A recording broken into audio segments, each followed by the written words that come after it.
ಬಡ್ಡಿ ಅಂದ್ರೆ ಏನು ಅಂತ ಗೊತ್ತಾ? ಬಡ್ಡಿ ಅಂದ್ರೆ ದುಡ್ಡು ಇಸ್ಕೊಂಡಿರ್ತೀವಿ ಅದು ಕಟ್ಟೋದು ಅಂತ ಅದಕ್ಕೆ ದುಡ್ಡು ಇಸ್ಕೊಂಡಿರ್ತೀವಿ, ಅದಕ್ಕೆ ಕಟ್ಟೋದನ್ನ ಬಡ್ಡಿ ಅಂತಾರೆ. ವೆಲ್ಕಮ್ ಟು ಸಕ್ಕರೆನಾಡು ಕೆಂಪ ಯೂಟ್ಯೂಬ್ ಚಾನಲ್. ಇವತ್ತಿನ ಬ್ಲಾಗ್ಗೆ ಸ್ವಾಗತ ಸುಸ್ವಾಗತ. ನೋಡಿ, ಒಂದು ಸಾವಿರಾರು ಕೋಟಿನ ಲೂಟಿ ಮಾಡ್ತಾರೆ ಜನಗಳ ಹತ್ರ. ಅದರಲ್ಲಿ ಒಂದು 500 ಕೋಟಿನೇ ಖರ್ಚು ಮಾಡ್ತಾರೆ ಒಳ್ಳೆನೋ ಅನ್ಸ್ಕೊಳ್ಳೋಕ್ಕೆ, ಬಿಲ್ಡಪ್ ತಗೊಳ್ಳೋಕ್ಕೆ, ನಾನೇ ನಿಮ್ಮ ಕಾಪಾಡ ಅನ್ನೋ ಅಂತ ಅನ್ಸ್ಕೊಳ್ಳೋಕ್ಕೆ, ಎಕ್ಸೆಟ್ರಾ ಅದೆಲ್ಲ ದುಡ್ಡಿಂದ. ಆ ದುಡ್ಡಿಂದ ಚೀಟಿ ಬಗ್ಗೆ ಪ್ರತಿಯೊಬ್ಬರಿಗೂ ಗೊತ್ತಿರುತ್ತೆ. ಚೀಟಿ ಅಂದರೆ ಹಳ್ಳಿ ಕಡೆ ಯಾವ ಥರ ಇರುತ್ತೆ ಅಂತ. ಅದ್ರ ಬಗ್ಗೆ ಪ್ರ್ಯಾಂಕ್ ಮಾಡೋಣ ಇವತ್ತು, ಬನ್ನಿ. ಮಾಮೂಲಿ ವಾರ ಇವತ್ತು ಸೇಮ್ ಅವತ್ತಿನಂಗೆಯೇ. ಹಾಂ, ಇಲ್ಲ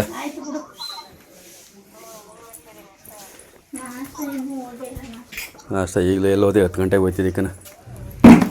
ಇಲ್ಲ ಸೊಪ್ಪ ತೊಳಿ,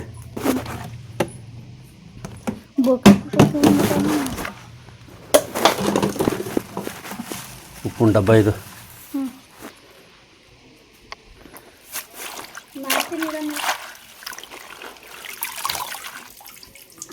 ಒತ್ತಂತೆ ಇನ್ನೇನು ಹೆಂಗಸ್ರಿಗೆ ಮಾಡೋಕ್ಕೆ ಕೆಲಸ ಇದನ್ನೇ ಇಲ್ಲ ಅಲ್ವಾ? ಅಯ್ಯೋ, ರಾತ್ರಿ ಮಾಡಿದ್ಲು. ಅದೇ ಇರೋ ಕೆಲಸ ಮುಗಿಸ್ಬೇಕು. ಯಾವಾಗಾರ ಮಧ್ಯಾಹ್ನ ಪದ್ದಾನೋ ಯಾವಾಗ ಇದಾಗಿದ್ದಾಗ ಮಾತಾಡಬೇಕು. ಆಡಿದ್ರೆ ಇಲ್ಲಿ ಅಡುಗೆ ಮಾಡೋದ್ಬಿಟ್ಟು ಅಟ್ಟಿ ಗೇಮೇ ಮಾಡೋದ್ಬಿಟ್ಟು ಬರೀ ಮಾತು. ಮೊಬೈಲ್ ಕೆಚ್ಚ ಕೊಡ್ತೀನಿ ಮೊಬೈಲಾ.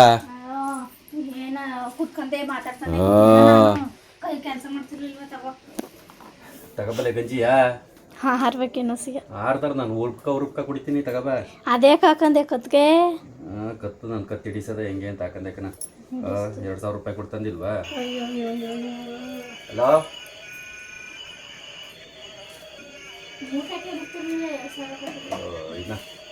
ಇನ್ನ ಫೋನ್ ಎತ್ತಾ ಇಲ್ಲ ಕಣ. ಅವರು ಫೋನ್ ಎತ್ತಾ ಇಲ್ಲ, ಮಲಗ್ಬಿಟ್ಟವ್ರು ಇನ್ನ. ಕರಿ ಹಾಕ್ಯಂದ ಇಬ್ರು. ಇಲ್ಲಾಂದ್ರೆ ಫೋನ್ ಎತ್ತಾರೆ ಇಷ್ಟೊತ್ತಿಗೆ.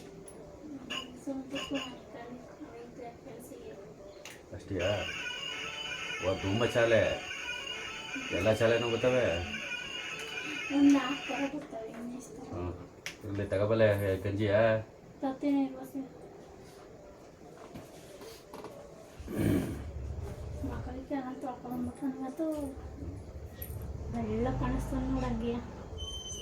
ಬೆಳಗ್ಗೆ ಮಿನಿಮಮ್ ಒಂದು 5 ವರ್ಷ ಆಯಿತು. ಡಿಸೆಂಬರ್ ಬಂದರೆ 5 ವರ್ಷ. ಬ್ಯಾಟ್ರಿ ದಿನಕ್ಕೆ 2 ಸಲ ಚಾರ್ಜ್ ಹಾಕ್ಬೇಕು. ಮಾತ್ರ ಬ್ಯಾಟ್ರಿ ಚೇಂಜ್ ಮಾಡಿಸಿದ್ರೆ ಇನ್ನೂ ಬಾಳಿಕೆ ಬರ್ತದೆ. ಕ್ಯಾಮ್ರಾ ಕ್ವಾಲಿಟಿ ಮಾತ್ರ ಈಗ ನಾವು 25,000 ಕೊಟ್ಟು ತಗೊಂಡ್ರೂ ಬರೋಲ್ಲ, ಆ ಥರ ಐತೆ ಕ್ಯಾಮ್ರಾ ಕ್ವಾಲಿಟಿ. ಏನು ಹೊಸ ಮೊಬೈಲ್ ಇದ್ದಂಗೆ ಅದೇ. ಹೊಸ ಮೊಬೈಲ್ ನೋಡೋದಕ್ಕೆ ಹಂಗೆ ತೋರಿಸ್ತೀನಿ ನೋಡಿ. ಹಿಂಗೆ ತೋರಿಸಿದ್ರೆ ಈಗ ನಾನು ಶೋರೂಮಿಂದ ನೆನ್ನೆ ತಗೊಂಬಂದೆ ನೋಡಿ ಅಂತ ನಿಜ ಎಲ್ಲ ನಂಬ್ಕೊಬಿಡ್ಬೇಕು ಹಂಗೈತೆ. 30,000 ರೂಪಾಯಿದು ಇದು ನನ್ನ ಬಿಗ್ಗೆಸ್ಟ್ ಅಮೌಂಟು. ಒಂದು 4-5 ಮೊಬೈಲ್ ಆದಮೇಲೆ ಇದು ಮೊಬೈಲು ತಗೊಂಡಿದ್ದು. ಆಗೆಲ್ಲ ಒಂದು ಸಣ್ಣ ಪುಟ್ಟವು ವಿಡಿಯೋ ಮಾಡ್ತಿದ್ದು. ಕಮ್ಮಿ ದುಡ್ಡು ನಾವು ಆಗೆಲ್ಲ ಒಂದು 8,000, 5,000, ಒಂದು 3,000 ಈ ಥರ ಮೊಬೈಲ್ಗಳಲ್ಲಿ ನಾನು ಸ್ವಲ್ಪ ಹೈ ಬಜೆಟ್ಟು ಅಂತ ಬಂಡವಾಳ ಹಾಕಿದ್ದೆ ಇದಕ್ಕೆ. ಅದಾದ್ಮೇಲೆ ಓಪೋ ನಂತರ ವಿವೋಗೆ ಬಂದೆ ನಾನು. ಓಪೋ ನಂತರ ವಿವೋಗೆ ಬಂದಿದ್ದು. ಇದಾದಮೇಲೆ ತಿರ್ಗಾ ವಿವೋನೇ. ಈಗ ಏನಲ್ಲಿ ರೆಕಾರ್ಡಿಂಗ್ ನಡೀತೈತೆ, ಅದು ಕೂಡ 74 ಚಿಲ್ಲರೆ. ಅದು ಡಿಸ್ಕೌಂಟ್ ಹೋಗಿ ಕಮ್ಮಿ ಆಯಿತು. ಅದು ಇದೆಲ್ಲ 2ರಿಂದ 1 ಲಕ್ಷ ಮೊಬೈಲ್. ನಿನ್ನೆ ಒಂದು ಲಾಗ್ ಮಾಡಿದೆ, ಅದು ಸಂಜೆ ಮೇಲೆ ನಾನು ಮಾಡಿದ್ದೆಷ್ಟು ಒಂದು 5:30, 6 ಗಂಟೆ ಮೂಮೆಂಟಲ್ಲಿ ಮಾಡಿದ್ದು. ಅದ್ರ ಇನ್ನೂ ಕತ್ಲಾಗಿರ್ನಿಲ್ವಾ, ಅದಕ್ಕೆ 7 ಗಂಟೆ ನಂತರ 8 ಗಂಟೆ ನಂತರ ಲಾಕ್ಸ್ ಮಾಡಿ ಅಂತ ಒಬ್ಬರು ಕಾಮೆಂಟ್ ಮಾಡೋರೆ. 7 ಗಂಟೆ 8 ಗಂಟೆ ನಂತರ ಲಾಕ್ಸ್ ಮಾಡೋಕ್ಕೆ ಏನಾಗುತ್ತೆ ಅಂತಂದರೆ, ಅದೇನು ಒಂದು 1/2 ಅವರ್ ಜಾಸ್ತಿನೇ ಸೂಟ್ ಆಗಿರುತ್ತೆ. ಎಡಿಟಿಂಗು ಅದು ಇದು ಅನ್ಕೊಂಡು ಒಂದು 1/2 ಅವರ್ಗೋ ಇಲ್ಲ ಒಂದು 20 ನಿಮಿಷಕ್ಕೋ 15 ನಿಮಿಷಕ್ಕೋ ತಂದು ನಿಲ್ಲಿಸ್ಬೋದು. ಅದೆಲ್ಲನೇ ರೆಡಿ ಮಾಡೋಷ್ಟರೊಳಗೆ 10 ಗಂಟೆ ಆಗೋಯ್ತದೆ. 10 ಗಂಟೆ ಮೇಲೆ ವಿಡಿಯೋ ಹಾಕಿದ್ರೆ ಯಾರು ನೋಡೋದೇ ಇಲ್ಲ. ಮಾರ್ನಿಂಗ್ ಟೈಮ್ ಹಾಕಬೇಕಾಗುತ್ತೆ. ಮಾರ್ನಿಂಗ್ ಟೈಮ್ ಆಡಿದ್ರೆ ಮಾರ್ನಿಂಗೇ ರೀಚಬಲ್ ಆಗೋದು, ನೈಟೇ ರೀಚಬಲ್ ಆಗೋದು ಅಂತ ಅನ್ಕೋತೀನಿ ನಾನು. ಅದು ಹೆಂಗಾಗುತ್ತೆ ಏನು ಗೊತ್ತಿಲ್ಲ. ಈಗ ನೈಟು ಶೂಟ್ ಮಾಡಿದಂಥ ನಾವು ಒಂದು ಏನು ಪ್ರೋಸೆಸ್ ಅಡುಗೆ ಏನಾಗಿರ್ತದೆ ಅದು ಮಾತುಕತೆ, ಅದನ್ನು ಬೆಳಿಗ್ಗೆಗೆ ಹಾಕಿದ್ರೆ ಹೆಂಗೆ ರೀಚ್ ಆಗುತ್ತೆ ಅಂತ ಗೊತ್ತಿಲ್ಲ. ಪ್ರೋಸೆಸ್ ಅದೇನಿದ್ರು ನಮ್ಮ ಹೆಂಡ್ತಿ ತಿಳ್ಕೊಂಡೆ ನಿಮಗೆ ಹೇಳ್ಬೇಕು. ಅದು ಹಿಂಗೆ ಆ ಥರ ವೀಡಿಯೋ ಓಡ್ತವ ಹೆಂಗೆ ಅಂತಂದು ಅಂದ್ಬಿಟ್ಟು ಆಫ್ ಮಾಡೋ ಪ್ಯಾನ ಆಫ್ ಮಾಡಲೇ ಸೌಂಡು. ಆಯಿತು ಕೂತ್ಕೋ. ಆರ್ಲಿ ಅಂತ. ಹೆಂಗೆ ಈಗ ರಾತ್ರಿ ಹೊತ್ತು ಮಾಮೂಲಿ ಅಡುಗೆ ಮಾಡೋ ವಿಡಿಯೋ ರಾತ್ರಿ ಹೊತ್ತು ಹಾಕ್ಬೇಕಂತೆ ಮಾಡ್ಬೇಕಂತೆ. ಅವ 10 ಗಂಟೆ ಆಗೋಯ್ತದೆ ಎಡಿಟಿಂಗ್ ಮಾಡಿ ಪೋಸ್ಟ್ ಮಾಡೋಕ್ಕೆ. ಬೆಳಿಗ್ಗೆ ಹೊತ್ತು ಹಾಕಿದ್ರೆ ಓಡವ ಅದು ಅಂತ. ನಮಗೇನು ಒಂದು ಲೋಟ ಹಿಡ್ಕೊಳಕ್ಕೂ ಶಕ್ತಿ ಇಲ್ಲ.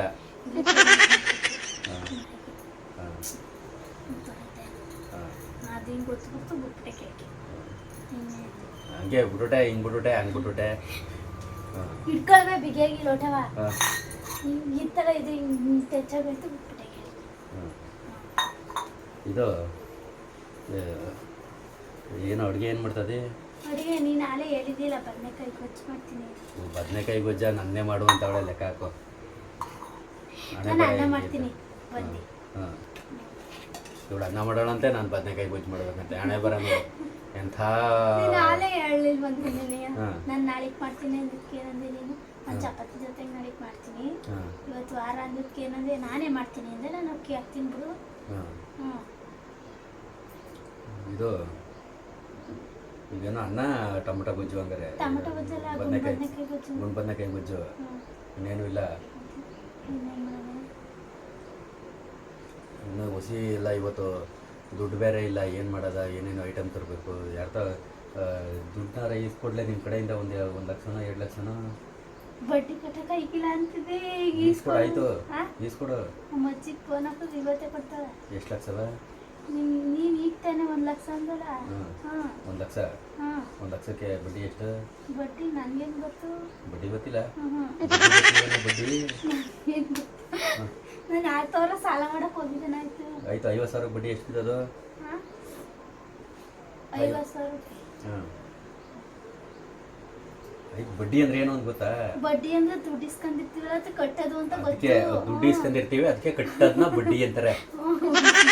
ದುಡ್ಡು ಈಗ ನಾನು ಇಸ್ಕೊಂಡಿದ್ದೀನಿ ಹೇಳ್ತವು, ಇವಳ ಹತ್ರ ಒಂದು 10 ಲಕ್ಷ ದುಡ್ಡು ಇಸ್ಕೊಂಡಿದ್ದೀನಿ. ನಾನು 10 ಲಕ್ಷ ದುಡ್ಡು ಇಸ್ಕೊಂಡಿರೋದಕ್ಕೆ ನಾನು ಇವಳಿಗೆ ಎಕ್ಸ್ಟ್ರಾ ದುಡ್ಡು ಕೊಡಬೇಕು. ಅದೇ ಹಂಗಂದ್ರೆ ಏನು? ಬಡ್ಡಿ ಈಗ ದುಡ್ಡೇ ಬಡ್ಡಿ ಬೇರೆ. ಬಡ್ಡಿ ಅಂತ ಗೊತ್ತು, ಅದೇ ಬಡ್ಡಿ ಅಂದ್ರೆ ಗೊತ್ತು ಕಣ. ಬಡ್ಡಿ ಆ ಬಡ್ಡಿ ಬಡ್ಡಿ ಅಂದ್ರೆ ಏನು ಅಂತ ಹೇಳೋ? ಬಡ್ಡಿ ಬಡ್ಡಿ ಅಂದ್ರೆ ಏನು ಅಂದ್ರೆ ಈಗ ದುಡ್ಡು ಇಸ್ಕೊಂಡಿರ್ತಾರೆ, ನಾನು ಇಸ್ಕೊಂಡಿದ್ದೀನಿ, ದುಡ್ಡಂತೆ ದುಡ್ಡು ಕೊಡ್ತೀನಿ. ಇದು ಬಡ್ಡಿ ಎಕ್ಸ್ಟ್ರಾ. ಅದೇ ಎಕ್ಸ್ಟ್ರಾ ಬಡ್ಡಿ ಎಷ್ಟು ಪರ್ಸೆಂಟ್ ಏನೋ ತಿಂಗಳಿಗೆ ಎಷ್ಟು ಕೊಟ್ಟಾರು? ಈಗ 1 ಲಕ್ಷ ಇಸ್ಕೊಂಡಿದ್ದೀನಿ ನಾನು ನಿಂತವು. ಈಗ 5 ರೂಪಾಯಿ ನಂಗಿರ್ತದೆ, 3 ರೂಪಾಯಿ ನಂಗಿರ್ತದೆ. ಫಸ್ಟ್ ಎಲ್ಲ 2 ರೂಪಾಯಿ ಬಡ್ಡಿ, ಫಸ್ಟ್ 2 ರೂಪಾಯಿ, ಈಗ ಆಮೇಲೆ 3 ರೂಪಾಯಿ 4 ರೂಪಾಯಿ, ಈಗ 5 ರೂಪಾಯಿ ನಡೀತಾ ಇದ್ದದ ಹೆಂಗೋ ಗೊತ್ತಿಲ್ಲ. ಈಗ 5 ರೂಪಾಯಿ ಬಡ್ಡಿ ನಡೀತದಂತೆ. ಅಂದ್ರೆ ನನ್ ತಿಳ್ಕೊಂಡಿಲ್ಲ ಅಷ್ಟು. ನಮ್ಮ ಮಮ್ಮಿ ಇಸ್ಕೊಂಡಿದಾಗ 3 ರೂಪಾಯಿ ಬಡ್ಡಿ. 3 ರೂಪಾಯಿ 2 ರೂಪಾಯಿ 3 ರೂಪಾಯಿ ಬಡ್ಡಿ ಅಷ್ಟೇ. ಆ ಲೆಕ್ಕಾಚಾರದಲ್ಲಿ ಎಷ್ಟು ಕಟ್ತಿದ್ಲು? ಎಷ್ಟು ಕಟ್ತಿತ್ತು ಅಂತ ಅಂದ್ರೆ ನಾವು ತಿಂಗಳ ಕಟ್ತಿರ್ಲಿಲ್ಲ, ವರ್ಷಕ್ಕೆ 6 ತಿಂಗಳು ಹಂಗೆ ಕಟ್ತಿದ್ವಿ. ಆಯ್ತು 6 ತಿಂಗಳಿಗೆ ಎಷ್ಟು ಕಟ್ತಿದ್ರಿ? ನಮ್ಮ ಮಮ್ಮಿ ಕಟ್ತಿದ್ದವಳು ನನ್ಗಿನ್ನ ನಾವೆಲ್ಲ ಕೇಳಿಕ್ಕಿಲ್ಲ, ಕೇಳ್ತಿರ್ಲಿಲ್ಲ. ಇದು ಯಾರೇ ಹೆಂಗಸರು ವಿಡಿಯೋ ನೋಡ್ತಾ ಇದ್ರು ನೋಟ್ ಮಾಡ್ಕೊಳ್ಳಿ. ಗೊತ್ತಿಲ್ಲ ಅನ್ನೋದಲ್ಲ ಜೀವನ, ಗೊತ್ತಿಲ್ಲ ಅನ್ನೋದೇ ಎಲ್ಲ ಜೀವನ. ಪ್ರತಿಯೊಂದು ಅದು ಏನು ಎತ್ತ ಹೆಂಗೆ ತಿಳ್ಕೊಂಡಿದ್ರೆ ಅವರು ವ್ಯವಹಾರಸ್ಥರು. ಅಂದರೆ ಎಲ್ಲ ಹಿಂಗೆ ಇರಿಕಿಲ್ಲ ಬಿಡಿ, ನಾನು ಹೇಳ್ತಾ ಇರೋದು ಗೊತ್ತಿಲ್ಲ. ಈಗ ಆಯಿತು 50,000 ಇಸ್ಕೊತೀನಿ ನಿನ್ನ ಹತ್ರ. ಎಷ್ಟು ರೂಪಾಯಿ ಇಸ್ಕೊಂತೀನಿ ನನ್ನ ಹತ್ರ ಬಡ್ಡಿಯ? ಮತ್ತೆ ತಿಂಗ್ಳಿಗೆ ಎಷ್ಟು ಅಂತ ಗೊತ್ತಿರ್ತದೆ ಅಲ್ವಾ? ಈಗ ಬೇರೆ ಇಸ್ಕೊಂಡಿರ್ತಾರೆ ಅಲ್ವಾ? ಈಗ ನಾನೇ ಬೇರೆ ತಾವ್ ಸಾಲ ಮಾಡಿರ್ತೀನಿ, ಅವ್ರದ್ದು ನಮ್ಮ ತಾವ್ ಎಷ್ಟು ಇಸ್ಕೊಂಡರು? ಅವಳು ಸುಳ್ಳು ಹೇಳ್ತಾಳೆ. ಈಗ ನಿನ್ನ ಪಕ್ಕದ ಮನೆಯವರು ಯಾರ್ಯಾರಿಗೋ ಬಡ್ಡಿ ಕೊಡ್ತಾ ಇರ್ತಾಳೆ, ಅವಳು ಕೊಟ್ಟಿ ಅಭ್ಯಾಸ ಇರುತ್ತೆ, ಅವಳಿಗೆ ಲೆಕ್ಕ ಪಕ್ಕ ಗೊತ್ತಿರ್ತದೆ. ಹೇಳೋದು ಕೇಳೋದು, ಎಷ್ಟು ಕೊಡಬೇಕು ಎಷ್ಟು ಇಸ್ಕೋಬೇಕು ಅಂತ. ನಿನ್ನ ಹತ್ರನೂ ದುಡ್ಡು ಇರ್ತದೆ. ಅವಳೇನು ಮಾಡ್ತಾಳೆ? ಬಡ್ಡಿ ಕೊಡ್ತೀನಿ ಕೊಡ್ಲೇ ಅನ್ಕೊಂಡು ನಿನ್ನ ಹತ್ರ ಒಂದು 5 ಲಕ್ಷ ದುಡ್ಡು ಇಸ್ಕೊತಾಳೆ. ಅವಳು 5 ಲಕ್ಷ ಇಸ್ಕೊಂಡು 3 ರೂಪಾಯಿನಾಗ ಬಡ್ಡಿ ಬಿಟ್ಲು ಅನ್ಕೋ, ನಿನಗೆ 1 ರೂಪಾಯಿ ಕೊಡ್ತಾ ಇರ್ತಾಳೆ. ನಿನಗೆ ಒಂದು ಅಂದಾಜು ಒಂದಿಷ್ಟು ದುಡ್ಡು ಕೊಡ್ತಾ ಇರ್ತಾಳೆ. ನೀನು ಕೊಟ್ಟಿರೋ ದುಡ್ಡು ಇಷ್ಟು ಯಾಕಲ್ಲ ಬಡ್ಡಿ ಬರೋದು ಅಂತ. ಬೇಕಾದ್ರೆ ಯಾರ್ದಾರು ತರನಾರ ಕೇಳ್ಕೊಬೋವ, ನನ್ನ ಮೇಲೆ ನಮ್ಮ ಕೈಲ್ಲ ಅಂತಂದ್ರೆ ಅಂತಾಳೆ. ಹಾಗೇನು ಅಯ್ಯೋ ಕೊಡು ಇವಾಗ ನನಗೆ ಮೋಸ ಮಾಡಲ್ಲ ಅಂದ್ಬಿಟ್ಟು ಹಂಗೆ ಮಂಗಿ ಯಾಮಾರ್ತಾರೆ ಒಂದಷ್ಟು ದಿನ. ಮಂಗ್ರಂಗೆ ಯಾಮಾರ್ತಾರೆ ಒಂದಷ್ಟು ದಿನ. ಆ ದುಡ್ಡೆಲ್ಲ ಅವರು ಅಷ್ಟೇ ಅಲ್ಲೇ ದುಡ್ಡು ಮಾಡ್ಕೊಬಿಟ್ಟಿರ್ತಾರೆ. ಆಮೇಲೆ ಇವಳು ಒಂದು ಸ್ವಲ್ಪ ಅದೇ ಈಗ ಏನೋ ಗೊತ್ತಿಲ್ಲ ಅಂತಂದಲ್ಲ, ಆಮೇಲೆ ಒಂದೊಂದು ಚೂರು ಗೊತ್ತಾಯ್ತದಲ್ಲ, ಅಯ್ಯೋ ನಾನು ಇಷ್ಟು ದುಡ್ಡು ಕೊಟ್ಟಿನಿ ಇಷ್ಟೇ ದುಡ್ಡು ಕೊಡ್ತಾ ಇರೋದು ಅಂತಂದಾಗ ಅವಳು ಮುಸುಡಿಗೆ ತಿವ್ದು ಹೇಳ್ತಾಳೆ, ಅಯ್ಯೋ ನೀನು ಮುಸುಡಾಳಾಗ ಹಿಂಗೇಕನೋ ಬಡ್ಡಿ ಇಷ್ಟು ಬರ್ಬೇಕನೋ, ನಿನ್ಗೇನು ಅಡ್ಡಿ ಏನೋ 10,000 ಕೊಡೋತಕ್ಕೆ ಬರೀ 4,000 ಕೊಟ್ಟವಳಲ್ಲೋ, ನಿನಗೆ ಇನ್ನು 6,000 ಅವಳು ತಿಳ್ಕೊಂಡವಳಲ್ಲೋ ಅಂತ ಅಂದಾಗ ಇವಳು ತಲೆ ಕೆರ್ಕೊಂಡು ಅಯ್ಯೋ ನನ್ನ ಗಂಡು ಬೈತಾನೆ, ನನ್ನ ಗಂಡು ಹೊಡಿತಾನೆ, ದುಡ್ಡು ಗೊತ್ತಾಗ್ಬಿಟ್ಟದೆ ನೀನು ಕೊಟ್ಟಿರೋದು ಈಸ್ಕೊಟ್ಬಿಡಕ್ಕ ಅಂತ ತಲೆ ಕೆರ್ಕೊಂಡು ದುಡ್ಡು ಈಸ್ಕೊಳ್ಳೋದು. ಗಂಡ ಗೊತ್ತಿಲ್ದಂಗೆ ದುಡ್ಡು ಕೊಟ್ಬಿಟ್ಟಿರ್ತಾರಲ್ಲ ಇಂಥ ಕೇಸ್ಗಳು ಲಕ್ಷ ಲಕ್ಷ ಕೇಸ್ ನಡೀತವೆ ಹಳ್ಳಿ ಕಡೆ. ಈಗ ಬಡ್ಡಿ ಅಂದರೆ ಗೊತ್ತಿಲ್ಲದೆ ಇರೋರನ್ನ ಯಾಮಾರಿಸುವಂಥದ್ದು. ಕೆಲವ್ರು ಬಡ್ಡಿಲೇ ಕಿಲಾಡಿಗಳು ಇರ್ತಾರೆ. ಎಷ್ಟು ರೂಪಾಯಿ ನಂಗೆ ಬಡ್ಡಿ ಹೆಂಗೆ ತಗೊಂಡ್ರೆ ಸಾಲ ತೀರಿಸ್ಬೋದು ನಾವು? ಅಂದರೆ ಬ್ಯಾಂಕಲ್ಲೆಲ್ಲ 1 ರೂಪಾಯಿ 2 ರೂಪಾಯಿ ಬಡ್ಡಿ ಇರಬೇಕು. ಬ್ಯಾಂಕಲ್ಲೆಲ್ಲ ಹಾಕಲ್ಲ. ಬ್ಯಾಂಕಲ್ಲಿ ನಮ್ಮ ಹತ್ರ ಏನಿದ್ದಾವೆ ಬ್ಯಾಂಕ್ ತಗೊಂಡೋಗಿಡೋಕ್ಕೆ? ಈ ಸೊಸೈಟಿ ಕಡೆಯಿಂದ ಕೊಡ್ತಾರಲ್ಲ ಅದು ಕಮ್ಮಿ ಇಲ್ವಾ? ಸೊಸೈಟಿ ಸಾಲ ಅಂತ ಸೊಸೈಟಿ ಕೊಡ್ತಾರೆ. ಸಾಲ ಏನು ಕೊಟ್ಟಾರು? ಅಕ್ಕಿ ತಗೋತೀವಲ್ಲ ಅದು ಕೊಡ್ತಾರೆ. ಅಕ್ಕಿ ತಗೊಂಡ್ರೆ ಸೊಸೈಟಿಲಿ ಸಾಲ ಕೊಟ್ಟಾರತ್ತೆ. ಎಷ್ಟು ಕೊಟ್ಟಾರ? ಅಲ್ಲೂ ಎಷ್ಟು ಬಂದದ ಕಣೆ, ನಾವು ಅದು ಯಾವಾಗಲೂ ಗೊತ್ತಿಲ್ಲ. ಎತ್ಕೊಂಡಿಲ್ಲ. ಅಲ್ಲಿ ಕೊಡ್ತಾರೆ, ಇಲ್ಲಿ ಕೊಡ್ತಾರೆ, ಕೊಡ್ತಾರೆ ಗೊತ್ತು ಅಷ್ಟೇ. ಅನ್ನೋದು ಗೊತ್ತು ಅಷ್ಟೇ. ನಾವೇನು ಹೋಗಿ ಎತ್ಕೊಂಡಿದ್ದಾವ? ಈಗ ನನ್ನ ಅಷ್ಟೇ ಬೇಕಾರೆ ಅವಳು ಯಾರ ಜೊತೆ ನಾವು ಹೋಯ್ತಾ ಇದ್ದಕಲೆ ಕೆಂಪ ನಾನೇ ನೋಡಿದೆ 4 ಜನ ಅಂದ್ಬಿಟ್ರೆ ಮುಗ್ದಾಯ್ತು ಅಲ್ಲಿಗೆ. ನಾನು ನಂಬಿಕಿಲ್ಲ. ಇಲ್ಲಿ ಅದೇ ಇಷ್ಟು ತಿಳ್ಕೊಂಡಿರೋರು ಅಷ್ಟೇ ತಿಳ್ಕೊಳ್ಳೋದುವೆ. ಹಂಗಂದ್ರೆ ಮುಗ್ದಾಯ್ತು. ಹಂಗಂದ್ರೆ ಮುಗ್ದಾಯ್ತು.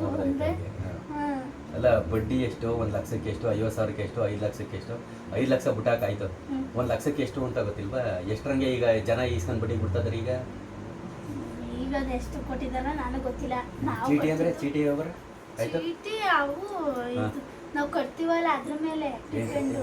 ಈಗ 2,000 ಇರ್ತದೆ, 2,500 ಇರ್ತದೆ. ಯಾರು ಕಟ್ಟೋದು? ಅವರು ನಡೆಸ್ತಾ ಇರ್ತಾರಲ್ಲ ಚೀಟಿಯ, ತಿಂಗ್ಳಿಗೋ ವಾರಕ್ಕೋ ಇರ್ತದಲ್ಲ. ಎಷ್ಟು ಸಾವಿರ ಈಸ್ಕೊಂಡ್ರೆ ಎಷ್ಟು ಕಟ್ಟೋದು? ಏನ ಎಷ್ಟು ಸಾವಿರ ದುಡ್ಡು ಎತ್ಕೊಂಡ್ರೆ ಎಷ್ಟು ಕಟ್ಟದ್ಲೆ? ಎಷ್ಟು ಅನ್ನೋದು ಗೊತ್ತಿಲ್ಲ. ಎಲ್ಲಾನೇ ಕಟ್ತಾರೆ. 2,000 2,500 ಅಂತ ಅದೇ 2,500 ಕಟ್ತಾರೆ. ಎಷ್ಟು ತಗೊಂಡ್ರೆ ಕಟ್ಟಾರು 2,500 ಬಂತ ದುಡ್ಡ ಒಂದು 50,000 ಅಂದಾಜು. 50,000 ನಾವು 50,000 ಅಂದಾಜು 50,000 ಈಸ್ಕೊಂಡ್ರೆ 2,500 ಕಟ್ಬೇಕು ವಾರಕ್ಕೋ ತಿಂಗಳಿಗೆ. ಅಂದ್ರೆ ಅಲ್ಲಿ ಇರ್ತದೆ ಇಷ್ಟ ಎತ್ಕೊಂಡ್ರೆ ಇಷ್ಟು ಅಂತ. ನಾವು ಸಾಂಗಕ್ಕೆ ಹೋಗಿಲ್ಲ. ನನಗೆ ಹೋಗಿಲ್ಲ ಮಾತಾಡಿದ್ರೆ ನಮ್ಮ ಅಮ್ಮ 4 ಸಂಘ ಕಟ್ಟಬೇಕು 50 ಸಂಘ ಕಟ್ಟಬೇಕು ಅಂತ ಇದ್ರಲ್ಲಿ 1 ಲಕ್ಷಕ್ಕೆ 3,000 ಏನೋ ಕಟ್ತೀವಿ. 2,500 ಏನೋ ಕಟ್ತೀವಿ 1 ಲಕ್ಷಕ್ಕೆ. ಎಷ್ಟು ಸಾವಿರ ಎತ್ಕೊಂಡಿವ್ರಿ? 1 ಲಕ್ಷ. 1 ಲಕ್ಷ. ಅದೊಂದು ಚೀಟಿ ಇನ್ನೊಂದು ನಡೆಸ್ತಾವೆ ಬಾರ್ಬಾರ್ದು. ಇಲ್ಲ ನೀವು ಎತ್ಕೊಂಡಿರೋದು ನಡೀತಾ ಇದ್ದಾಳೋ ಇಲ್ಲ ದುಡ್ಡು ಬರುವಂಗೆ ಏನಾರ ಕಟ್ತಾ ಇದೀರೋ? ಏನ 2 ತರ ಅವೇ ಚೀಟಿಲಿ. ಒಂದು ಮೊದ್ಲೇ ಈಸ್ಕೊಂಡ್ ಖರ್ಚು ಮಾಡ್ಕೊಬಿಟ್ಟು ತಿನ್ಕೊಬಿಟ್ಟು ಸ್ವಾಹ ಮಾಡ್ಕೊಂಡು ಆಮೇಲೆ ದುಡ್ಡು ಕಟ್ಟೋದು. ಇನ್ನೊಂದು ನಾವು ಮೊದ್ಲೇ ದುಡ್ಡು ಕಟ್ಬಿಟ್ಟು ನಮ್ಗೆ ಅನುಕೂಲ ಆಗೋ ಮೂಮೆಂಟ್ ಅಲ್ಲಿ ಎತ್ಕೊಂಡೆ ಏನಾದ್ರೂ ಯಾಕಾದ್ರೂ ಒಳ್ಳೆದಕ್ಕೆ ಉಪಯೋಗಿಸ್ಕೊಳ್ಳೋದು. ಈ ತರ ಅವೇ ಚೀಟಿಲಿ 2 ತರ. ನೀವ್ ಯಾವ ತರ ಚೀಟಿ ಉಪಯೋಗಿಸ್ತಾ ಇರೋದು ಅಂತ? ಎತ್ಕೊಂಡಿರೋದೇ ಕಟ್ತಾ ಇದ್ದಾಳೆ. ಎತ್ಕೊಂಡಿರೋದು ಕಟ್ತಾ ಇರೋದು. ಎತ್ಕೊಂಡಿ ಉಪಯೋಗಿಸ್ಕೊಳ್ಳೋದಲ್ಲ. ಎತ್ಕೊಂಡಿರೋದೇ ಇನ್ನೇನೋ ತೀರೋದೇನೋ ಅನಿಸ್ತು. ಈತಗ್ ಚೀಟಿ ಅಂದ್ರೂ ಗೊತ್ತಿಲ್ಲ, ಈತಗ್ ಬಡ್ಡಿ ಸಾಲ ಅಂದ್ರೂ ಗೊತ್ತಿಲ್ಲ. ಚೀಟಿ ನಡೆಸ್ತಾರಲ್ಲ ಅವ್ರಿಗೆ ಗೊತ್ತು, ನಮ್ಗೇನು ಗೊತ್ತು? ಯಾರೇ ಹೇಳ್ತಾರೆ ನಾನು 2,500 ಕಟ್ತೀನಿ, 1 ಲಕ್ಷ ಎತ್ಕೊಂತೀನಿ, 50,000 ಎತ್ಕೊಂತೀನಿ ಅಂತ. ಅವ್ರು ನಿಜನೇ ಹೇಳೋರು ಸುಮ್ಮನೆ ಹೇಳಾರ ನಮ್ಗೇನು ಗೊತ್ತ್ರಿ? ನಾನೇ ಬಿಡಿಸ್ಬಿಟ್ಟೆ. ಯಾಕೆ ಬಿಡಿಸ್ಬಿಟ್ಟೆ ಅಂತಂದ್ರೆ ಬಿಡ್ಸೋದಲ್ಲ, ಸೇರಿಸ್ನೇ ಇಲ್ಲ. ಯಾವುದೋ ಒಂದು ಸಂಘಕ್ಕೆ ಕಟ್ಟು ಅಂತ ಅಂದ್ರೆ ನಾನು ಸೇರಿಸ್ನಿಲ್ಲ. ಯಾಕೆ ಅಂತಂದ್ರೆ ಈಗ ಹೇಳಿದ್ನಲ್ಲ ಎಕ್ಸ್ಪ್ಲೇಷನ್ ಏನೇನು ಕೊಟ್ಟೆ. ಇಂಥರು ಸಿಕ್ಕರೆ ಒಂದಷ್ಟು ಜನಕ್ಕೆ ಬೇರೆ ಯಾರಿಗಾರು ಅದು ಯಾವ್ಯಾವ ಥರನೋ ಆಮೇಲೆ ಅದಕ್ಕೋಸ್ಕರ ನಾನು ಸೇರಿಸ್ನಿಲ್ಲ. ನಾನು ಒಂದು ವಿಡಿಯೋದಲ್ಲಿ ಹೇಳಿದೆ ಅನ್ಕೋತೀನಿ. ಒಂದಷ್ಟು ತಿಂಗಳು ಕಟ್ತೆ. 3ನೇನಂತೆ ನಾನು ಒಂದು 25 ಸೈನ್ ಮಾಡಿಸ್ಕೊಳ್ಳೋರು. ನನಗೆ ಯಾಕೋ ತಿಕ್ಲು ಹತ್ತುಬಿಡ್ತು. ನನಗೆ ಒಂದು 50 ಎಕರೆ ಜಮೀನು ತಗೊಂಡ್ರು ಇಷ್ಟು ಸೈನ್ ಮಾಡಿಸ್ಕೊಳ್ಳಿಕ್ಕಿಲ್ಲ ಅಂತ ಅಂದ್ಬಿಟ್ಟು ಬಿಟ್ಟೆ. ಕಟ್ಟಿದ್ದದ್ದು ಒಂದಿಷ್ಟು ದುಡ್ಡು ಅಂತ ಕೊಟ್ಟರು. ಅಲ್ಲಿಗೆ ಮುಗೀತು ಚಾಪ್ಟ್ರು. ನಮ್ಮ ಮನೇಲಿ ಇವತ್ತಿನವರೆಗೂ ಚೀಟಿ ಗೀಟಿ ವ್ಯವಹಾರ ಮಾಡಿದರೆ ಎಲ್ಲ. ನಮ್ಮವನು ಅಷ್ಟೇ, ನಾವು ಅಷ್ಟೇ. ಚೀಟಿ ವ್ಯವಹಾರ ಇಲ್ಲ. ಇನ್ನು ಸಾಲ ಮಾಡೀವಿ, ಬಡ್ಡಿ ಕಟ್ಟಿವಿ. ಇವತ್ತಲ್ಲ, ಕಮ್ಮಿ ಅಂದರೆ ಒಂದು 15 ವರ್ಷದ ಹಿಂದೆನೇ 2 ರೂಪಾಯಿ ಬಡ್ಡಿ. 15 ವರ್ಷದ ಹಿಂದೆನೇ 2 ರೂಪಾಯಿ ಬಡ್ಡಿ ಸಾಲ ಕಟ್ಟಿರೋದು. 2 ರೂಪಾಯಿ ಅಂತಂದರೆ ತಿಳ್ಕೊ, ಹೇಳ್ತೀನಿ. ಮಕ್ಕದ ಮೇಲೆ ಹೊಡೆದ ಕೊಡಬೇಕು. 1 ಲಕ್ಷಕ್ಕೆ 1 ತಿಂಗಳಿಗೆ 2,000, 1 ವರ್ಷಕ್ಕೆ 24,000. 2 ಲಕ್ಷ ಸಾಲ ಮಾಡಿದ್ರೆ 48,000. ಇನ್ನು 2,000 ಬಿಟ್ಟಾಕು 50,000 ರೂಪಾಯಿ ಅಧಿಕತ್ತದೆ. ವರ್ಷಕ್ಕೆ 50,000 ಅಧಿಕತ್ತದೆ. 50,000 ಸಾಲ ಅಧಿಕತ್ತದೆ. ಬರೀ 2 ಲಕ್ಷ ಸಾಲ ಮಾಡಿದ್ರೆ 4 ಲಕ್ಷ ಮಾಡಿದ್ರೆ 1 ಲಕ್ಷ ಅಧಿಕತ್ತದೆ. 1 ವರ್ಷಕ್ಕೆ 1 ಲಕ್ಷ ಬರೀ ಬಡ್ಡಿದೇ ಕಟ್ಟಬೇಕು. ಅದೆಲ್ಲ ನಾವು ಸಾಲ ಮಾಡಬೇಕು ಅಂತಂದ್ರೆ ತಿಂಗಳಿಗೆ 50,000 ರೂಪಾಯಿ ಸಂಪಾದನೆ ಮಾಡ್ತಾ ಇರಬೇಕು. ತಿಂಗಳಿಗೆ 50,000 ಸಂಪಾದನೆ ಮಾಡೋರು ಮಾತ್ರ ಅವನ್ನ ಮೇಂಟೈನ್ ಮಾಡ್ಕೋ. ಬಡ್ಡಿ ಕಟ್ಕೊಂಡು ಅಸಲು ಬೇಕಾದ್ರೆ ತೀರಿಸ್ಬೋದು. ಇಲ್ಲಿ ಹೊಲ್ತಾವು ವರ್ಷಕ್ಕೆ 50,000 ಮಾಡಿಕ್ಕಿಲ್ಲ. ಒಂದೊಂದ್ಸಲಿ 50,000 ಮಾಡಿಕ್ಕಿಲ್ಲ. ಇಲ್ಲಿ ಆಗ ಏನಾಯ್ತದೆ ಅಂದ್ರೆ ಬಡ್ಡಿ ಬೆಳ್ಕೊಂಡೆ ಹೊಂಟಾಯ್ತದೆ. ನಿಮ್ಮಂಥವು ತಿಳಿದಿಲ್ಲದೆ ಇರೋಕ್ಕೆ ಒಂದು ಸ್ವಲ್ಪ ತಿಳ್ಕೋಬೇಕು. ಯಾವ ಎಣ್ಣೆ ಇಕ್ಲಾದ್ರೂ ಅಷ್ಟೇ ಓವರ್ ಆ್ಯಕ್ಟಿಂಗ್ ಪವರ್ ಆ್ಯಕ್ಟಿಂಗ್ ಏನಿಲ್ಲ.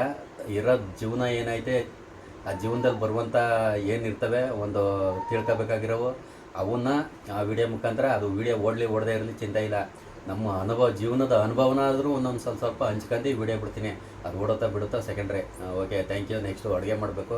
ಸಾಧ್ಯವಾದರೆ ಅಡುಗೆ ಮಾಡೋದನ್ನು ಮಾಡಿ ಇನ್ನೊಂದು ಮಾಡಿ ಆಮೇಲೆ ಸಂಡೆ ಮೇಲೆ ಹಾಕ್ತೀನಿ. ಬದನೆಕಾಯಿ ಗುಂಡು ಬದನೆಕಾಯಿ ಗೊಜ್ಜು ಮಾಡ್ತೀನಿ. Thank you.